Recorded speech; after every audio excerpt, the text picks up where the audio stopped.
Update dari sidang Majelis Umum PBB di kota New York, di mana saya berada. Presiden Prabowo juga sudah sampai di sini dari hari Sabtu lalu, dan rencananya besok tanggal 23 September, hari Selasa pagi, Prabowo bakal memberikan pidato di sidang Majelis Umum PBB. Prabowo dapat urutan ketiga setelah Presiden Brazil Inácio Lula da Silva dan Presiden Amerika Serikat Donald Trump. Ini akan menjadi kali pertamanya Presiden Republik Indonesia berpidato langsung dari podium Majelis Umum PBB setelah 10 tahun terakhir.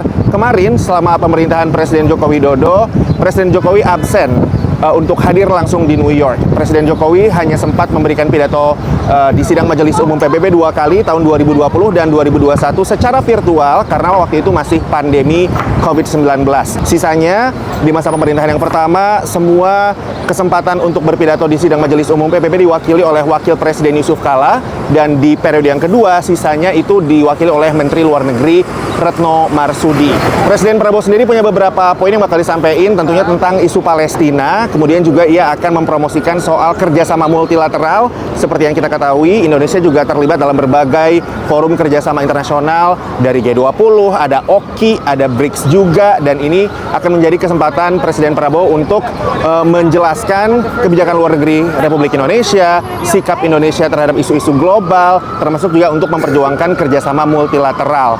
Tentunya pidato di sidang Majelis Umum PBB ini juga bakal dimanfaatkan oleh Presiden Prabowo untuk memperkuat kekuatan diplomasi Indonesia di kancah dunia. Selain pidato yang bakal disampaikan besok tanggal 23 September, hari ini, hari Senin tanggal 22 September waktu Amerika Serikat, Presiden Prabowo juga ikut yang namanya konferensi internasional tingkat tinggi dalam penyelesaian damai Palestina dan juga implementasi solusi dua negara. Ini adalah pertemuan yang diketuai oleh Prancis dan Arab Saudi. Indonesia sendiri di dalamnya memainkan peran penting, termasuk ke dalam 19 negara yang jadi core team atau tim inti untuk menggalang banyak negara agar mau mengakui kedaulatan negara Palestina. Seperti yang kemarin diberitain juga, udah ada Inggris, Australia, dan juga Kanada yang mengakui Palestina sebagai sebuah negara berdaulat. Kemudian disusul oleh Portugal dan juga Prancis hari ini.